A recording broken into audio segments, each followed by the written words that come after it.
नमस्कार प्यारे साथियों, मैं अंजीश मौर्य आप सभी का स्वागत करता हूं आपके अपने YouTube channel expert online classes में। प्यारे साथियों, आज हम लोग देखिए यूपीपीसीएल TG2 का जो मॉर्निंग शिफ्ट में पेपर हुआ था 9 नवंबर को, तो उसको हम लोग यहां पर देखने वाले हैं और आपको टेक्निकल में लगभग 60 से 70 क्वेश्चन तक बताने वाले हैं। तो वीडियो को आप लोग पूरा देखिए और कहाँ से कितने क्वेश्चन आए थे, जीएस का लेवल क्या था, पेपर का पैटर्न क्या था, पूरा डिस्कशन करने वाले हैं। और आप लोग को बता दें कि जितना मैं 60 नोट्स का रिवीजन कराया हूँ, लगभग 90% जो थियोरेटिकली आया है पूरा उसी से आया है। आप लोग अगर वीडियो नहीं देखे हैं तो एक बार प्लेलिस्ट में विजिट जरूर करिएगा और देखिए, वहाँ से सेल बैटरी से लगभग क्वेश्चन सेम सेम आ रहे हैं सब। तो आइए हम लोग स्टार्ट करते हैं। देखिए क्या है क्वेश्चन। तो देखिए क्या आया था इसमें, जैसे रिलेक्टेंस की यूनिट क्या होता है। तो रिलेक्टेंस की यूनिट क्या होता है भाई साहब, तो एम्पियर टर्न पर वेबर होता है, ये आपको डायरेक्टली पूछा था। उसके बाद BH कर्व जो है किसके किसके बीच में रिलेशन होता है, ये क्वेश्चन पूछा था। तो मैग्नेटिक फ्लक्स डेंसिटी और मैग्नेटिक फील्ड इंटेंसिटी जो है इसके बीच में जो है ग्राफ खींचा जाता है, ये क्वेश्चन आया था। इसके बाद रिलेक्टेंस किसके एनालॉगस होता है, तो रेजिस्टेंस के एनालॉगस होता है, ये क्वेश्चन था। इसके बाद नेक्स्ट क्वेश्चन था इसमें, देखिए KCL से जो है एक न्यूमेरिकल आया था और उसके बाद बाकी KCL से जो है 3-4 न्यूमेरिकल आए थे। कुल बेसिक इलेक्ट्रॉनिक्स से लगभग 6-7 न्यूमेरिकल आए थे, जिसमें से आपको पूछा था कि मतलब डायोड लगा के क्वेश्चन पूछा था जर्मेनियम सिलिकॉन से, तो ऐसे 2-3 क्वेश्चन थे। उसके बाद VGS से आया था। इसके बाद ट्रांसफार्मेशन, जो ट्रांसफार्मर होता है, ट्रांसफार्मर किस प्रिंसिपल पे वर्क करता है, ये क्वेश्चन आया था। और इसके बाद देखिए क्वेश्चन आया था इसमें, जो ट्रांसफार्मर होता है, ट्रांसफार्मर में जो वेंट प्लग लगाए जाते हैं किस लिए लगाए जाते हैं, तो जो एयर होता है, एयर प्रेशर होता है, एयर प्रेशर को मतलब कि रिलीज करने के लिए हम लोग वेंट प्लग लगाते हैं। इसके बाद एक क्वेश्चन आया था उसमें, देखिए कंपेरिजन पूछा था ऑटो ट्रांसफार्मर और 2 वाइंडिंग ट्रांसफार्मर में कंपेयर करके कुछ क्वेश्चन पूछा था। आइडियल ट्रांसफार्मर के लिए टर्न रेशियो जो है कितना होता है, ये भी क्वेश्चन आया था। ओपन सर्किट के लिए पूछा था, देखिए एक क्वेश्चन पूछा था कि ओपन सर्किट जो है, तो ओपन सर्किट के लिए जो फ्रिक्वेंसी दिया था, रेटेड फ्रिक्वेंसी कितना दिया था, 50 हर्ट्ज शायद दिया था। और उसमें पूछा था कि ओपन सर्किट टेस्ट करते समय जो फ्रिक्वेंसी होगी कितना होगा। तो आप लोग जानते हैं कि ओपन सर्किट टेस्ट जो होता है रेटेड वोल्टेज और रेटेड फ्रिक्वेंसी पर करते हैं, तो उसका फ्रिक्वेंसी 50 हर्ट्ज ही रहने वाला था। इसके बाद एक क्वेश्चन आया था कि ऐसा कौन सा मोटर है जिसमें ब्रश नहीं होते हैं, तो आप लोग जानते हैं कि जो रिलेक्टेंस मोटर होता है। और इसके बाद एक परमानेंट कैपेसिटर मोटर पूछा था, उसका एप्लीकेशन तो हाई स्टार्टिंग टॉर्क में पावर फैक्टर अच्छा होता है तो वहाँ यूज करते हैं। स्टैंड स्टील कंडीशन में फ्रिक्वेंसी पूछा था, देखिए तो आप लोग जानते हैं कि रोटर फ्रिक्वेंसी बराबर क्या होता है, yes into sleep supply frequency होता है। तो स्टैंड स्टील कंडीशन में यस की वैल्यू 1 होती है, तो रोटर फ्रिक्वेंसी बराबर सप्लाई फ्रिक्वेंसी हो जाता है।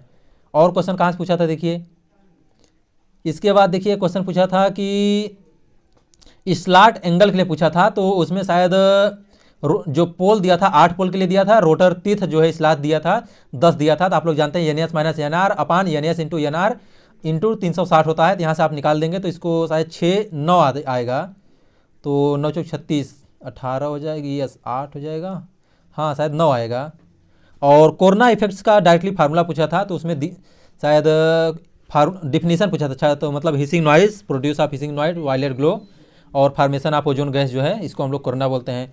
कोरोना इफेक्ट को कम करने के कौन कौन से मेथड होते हैं, देखिए कोरोना इफेक्ट को कम करने का मेथड है, जैसे हम क्या करते हैं, कंडक्टर के बीच की दूरी को बढ़ा देते हैं और उसकी डायामीटर को बढ़ा देते हैं। और हम लोग क्या करते हैं, हॉलो कंडक्टर यूज करते हैं, बंडल कंडक्टर यूज करते हैं और इसके बाद सॉलिड कंडक्टर यूज करते हैं, तो इससे कोरोना लॉस कम होता है।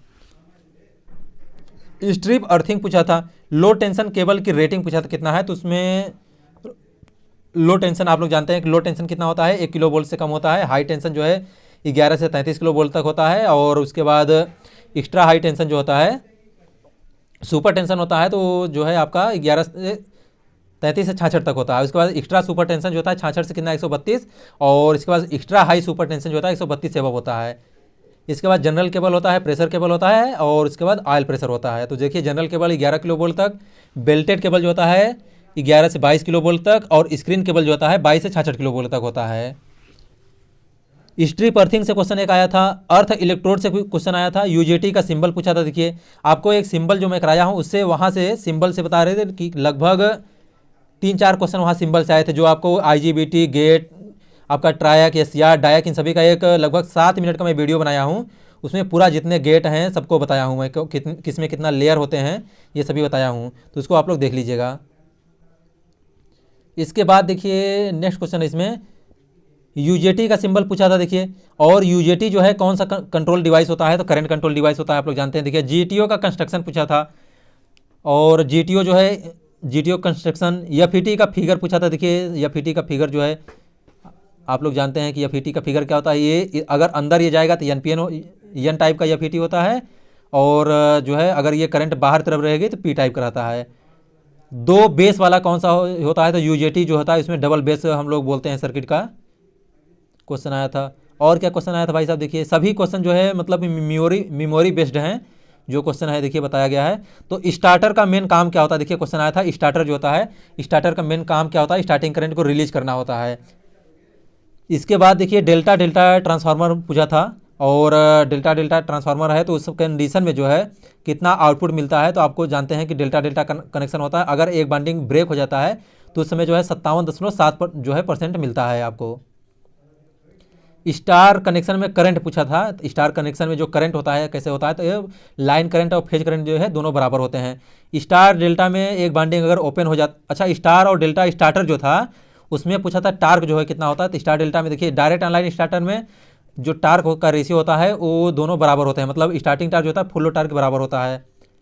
स्टार डेल्टा में जो होता है 1/3 होता है, और ऑटो ट्रांसफार्मर स्टार्टर में जो होता है वो डायरेक्ट ऑनलाइन स्टार्टर का 1/√3 या 1/k² होता है। तो अगर ऑटो ट्रांसफार्मर स्टार्टर होता है स्टार डेल्टा स्टार्टर का 1/k इंटू मतलब कि 2 वाइंडिंग ट्रांसफार्मर होता है। हाँ, ऑटो ट्रांसफार्मर जो स्टार्टर होता है वो होता है k इंटू,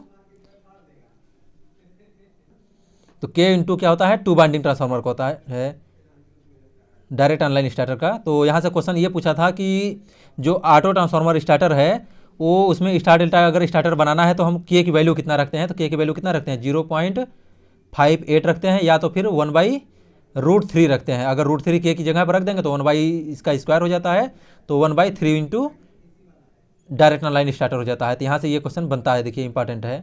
आप ट्रांसफार्मर वाला वीडियो देखे होंगे तो उसमें पूरा सब कुछ क्वेश्चन मैं बताया हूँ बहुत अच्छे से है। एनर्जी मीटर जो है किस टाइप का इंस्ट्रूमेंट है, ये क्वेश्चन आया था। और एक क्वेश्चन आया था देखिए मैक्सिमम वैल्यू अपान एवरेज वैल्यू जो है किसका रेशियो होता है।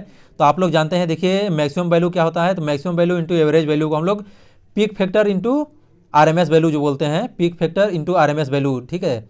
तो पीक फैक्टर बराबर क्या होता है, मैक्सिमम वैल्यू अपान क्या होता है आरएमएस वैल्यू हो गया, ठीक है। और इंटू जो फॉर्म फैक्टर होता है, फॉर्म फैक्टर बराबर क्या होता है आरएमएस वैल्यू अपान एवरेज वैल्यू होता है, ठीक है। तो यहाँ से आरएमएस कट जाएगा, तो पीक फैक्टर बराबर क्या होगा मैक्सिमम वैल्यू अपान में एवरेज वैल्यू होता है। तो इसका रेशियो पूछा था, तो इसका रेशियो क्या हो जाएगा पीक, मतलब किसके बराबर होता है क्वेश्चन, तो form factor into peak factor होता है। और क्या क्वेश्चन पूछा था भाई साहब, इंडक्शन मोटर जो है रोटर कॉपर लॉस पूछा था। तो आप लोग जानते हैं देखिए जो रोटर इनपुट पावर होता है, रोटर इनपुट बराबर रोटर कॉपर लॉस बराबर क्या होता है रोटर कॉपर लॉस, और इजकल इंटू क्या होता है संबंधे, मतलब ऐसे समझिए देखिए रोटर कॉपर लॉस, ठीक है। रोटर इनपुट हो गया मतलब पीजी, और संबंधे में रोटर कॉपर लॉस और संबंधे P mechanical power is equal to क्या होता है 1:S/1 - S होता है। तो आपसे पूछा था कि शायद रोटर जो है इनपुट दिया था और रोटर कॉपर लॉस पूछा था, स्लिप दिया था। तो यहाँ से आप डायरेक्टली निकाल सकते हैं रोटर कॉपर लॉस संबंधी रोटर इनपुट इजकल टू क्या हो जाएगा 1/S हो जाएगा। तो यहाँ से आप पक्षांतर करके वैल्यू रख के निकाल सकते हैं सिंपली। और क्या क्वेश्चन पूछा था देखिए इंडक्शन मोटर में क्या लिखा है, अच्छा हाँ पीआरसी फाइंड करने के लिए पूछा था। शेडेड पोल मोटर पूछा था। देखिए शेडेड पोल मोटर जो होता है लो एचपी के लिए बनाए जाते हैं, 5 से 35% तक एफिशिएंसी होती है। और इसके बाद देखिए नेक्स्ट पॉइंट क्या था इसमें क्वेश्चन, सप्लाई फ्रिक्वेंसी जो है 50 हर्ट्ज दिया था, और फुल वेव रेक्टिफायर का आउटपुट फ्रिक्वेंसी पूछा था। तो आप लोग जानते हैं सिंपल कि जो फुल वेव रेक्टिफायर होता है उसकी एफिशिएंसी कितना 2 इंटू सप्लाई फ्रिक्वेंसी होता है। तो यहाँ से आप 100 हो जाएगा। और क्या पूछा था देखिए यहाँ से एक बीटा की वैल्यू दिया था, कुछ बीटा की वैल्यू कुछ दिया था, और आईसी की वैल्यू दिया था। तो आपसे आईबी क्वेश्चन पूछा था ये ट्रांसफार्मर में एक्टिव, अच्छा हाँ एक क्वेश्चन देखिए क्या है, ट्रांसफार्मर एक्टिव रीजन में अगर वर्क कर रहा है तो अमीटर बेस जंक्शन और कलेक्टर बेस जंक्शन वो कैसे वर्क रहेंगे, ये क्वेश्चन पूछा था। एक पिच फैक्टर से बता रहे थे, कुछ क्वेश्चन पूछा था कंसेंट्रिक बाइंडिंग से कंपेयर किया आया था। और क्या आया था क्वेश्चन देखिए सिंक्रोनस मोटर जो है रन किस पर करता है, तो क्वेश्चन ये पूछा था कि सिंक्रोनस मोटर, तो आप लोग जानते हैं कि leading power factor, lagging power factor, unity power factor पे वर्क करता है, लेकिन नॉर्मली जो है हम लोग ओवर एक्साइटेड पे यूज करते हैं पावर फैक्टर इंप्रूवमेंट करने के लिए। तो ज़्यादातर मोस्टली हम लोग ओवर एक्साइटेशन में ही यूज करते हैं। सेपरेटली एक्साइटेड जनरेटर से एक न्यूमेरिकल आया था शायद। और स्पीड कंट्रोल के लिए देखिए क्वेश्चन पूछा था, तो आपको अभी कल जो है मैंने पूरा स्पीड कंट्रोल बताया था, किससे मतलब कितना स्पीड कंट्रोल करते हैं, किसका एप्लीकेशन कहाँ है। वहाँ से लगभग 6-7 क्वेश्चन देख रहा हूँ, इसमें से पूरा सेम टू सेम फंस गए हैं। इसके बाद देखिए इसमें क्वेश्चन पूछा था तो वार्ड लियोनार्ड मेथड और फील्ड जो है कंट्रोल मेथड पूछा था। बेसिक इलेक्ट्रॉनिक से बता रहे थे, लगभग कितना 10 से 12 न्यूमेरिकल पूछा गया था। अच्छा, बेसिक इलेक्ट्रिकल और नेटवर्क से जो है वो 10 से 12 न्यूमेरिकल पूछे गए थे, 20 न्यूमेरिकल तक सिंपल वाले। कॉपलिंग कफिशिएंट से भी क्वेश्चन पूछा गया था, L1 L2 की और के की वैल्यू दिया था, तो उसमें आपको के की वैल्यू पूछा था, एम की वैल्यू दिया था। मैग्नेट क्वेश्चन एक आया था कि जो मैग्नेट होता है, मैग्नेट को ब्रेक कर देने पर क्या होता है। तो आप लोग जानते हैं कि मैग्नेट को ब्रेक करने पर उसका जो नॉर्थ पोल और साउथ पोल होता है वो कभी मतलब ब्रेक नहीं होते हैं। तो हमेशा मतलब चाहे जितने छोटे छोटे पार्ट में डिवाइड कर देंगे, उसमें एन और एस को कभी आप अलग नहीं कर सकते हैं। और क्वेश्चन क्या पूछा था भाई साहब, टेम्परेचर कोफिशिएंट ऑफ रेजिस्टेंस जो है से न्यूमेरिकल एक आया था। कलर कोडिंग से न्यूमेरिकल आया था, कलर कोडिंग से। और इसके बाद सबसे ज़्यादा टेम्परेचर किसका होता है। अच्छा, उसमें मतलब दिया था कि सबसे ज़्यादा टेम्परेचर किसका होता है, तो क्लास सी का होता है।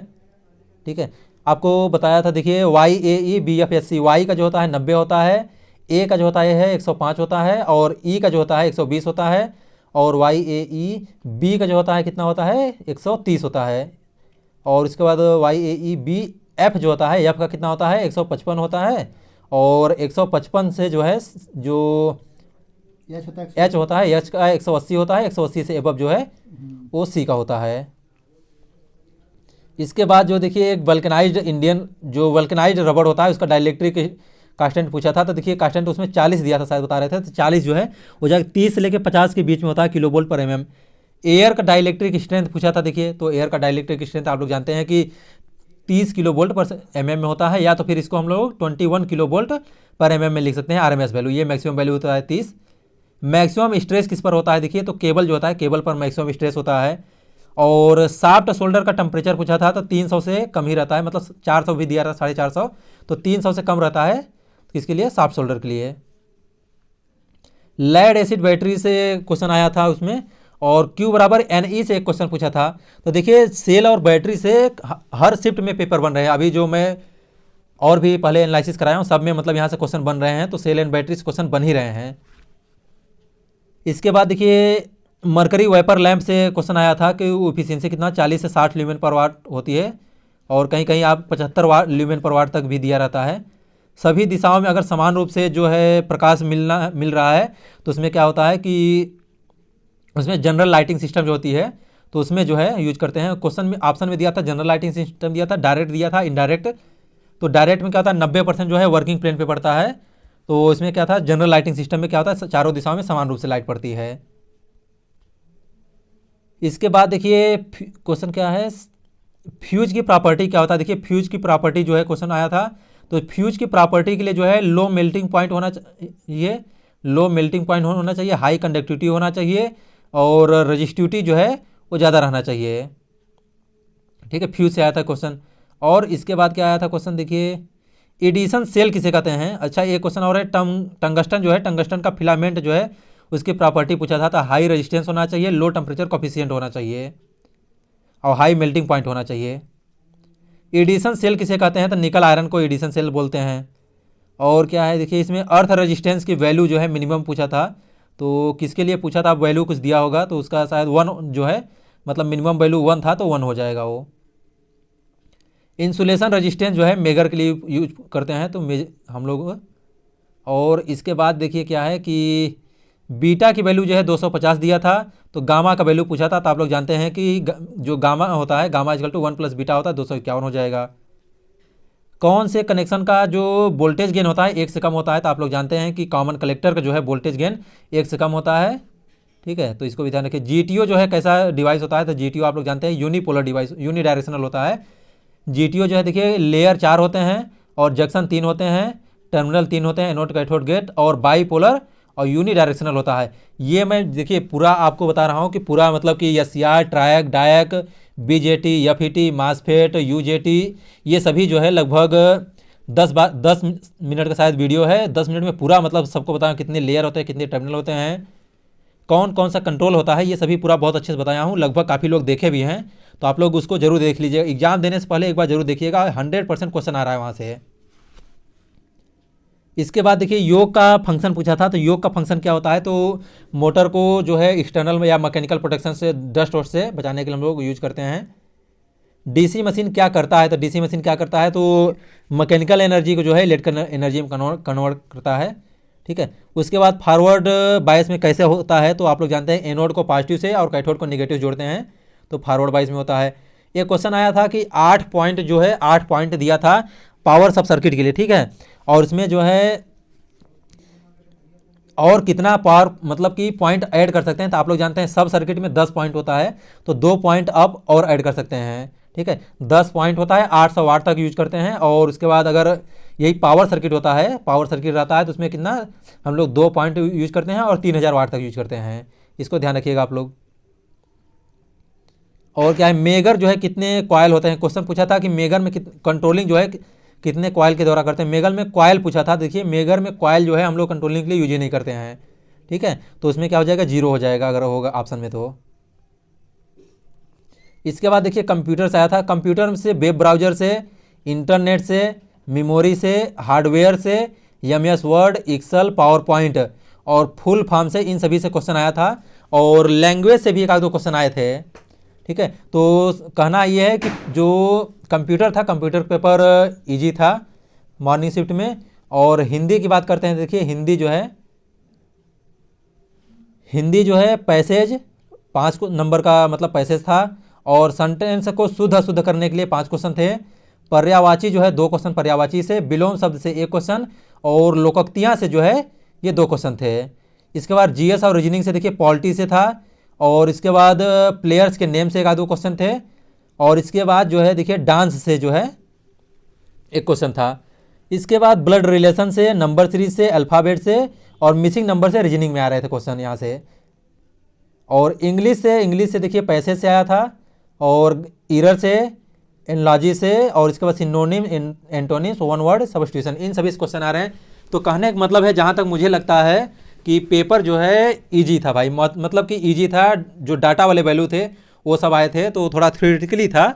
तो मॉडरेट आप मतलब बहुत हाई नहीं कर सकते हैं और बहुत लो भी नहीं कर सकते हैं, क्योंकि पेपर जब थ्योरेटिकली वाला पूछता है तो उसमें क्वेश्चन गलत होने के ज़्यादा चांसेस होते हैं। तो कहने का मतलब ये है कि पेपर जो है आप लोग का मॉडरेट था, आप इसको हाई नहीं कर सकते हैं, मतलब हार्ड पेपर नहीं कर सकते हैं। तो ठीक है, वीडियो आपको इन्फॉर्मेटिव लगा है तो आप लोग वीडियो को लाइक कीजिए और चैनल के एक बार प्लेलिस्ट में जरूर विजिट कीजिएगा। यूपीपीसीएल TG2 क्रैश कोर्स नाम से प्लेलिस्ट बनी हुई है। ठीक है दोस्तों, thank you so much for watching my video.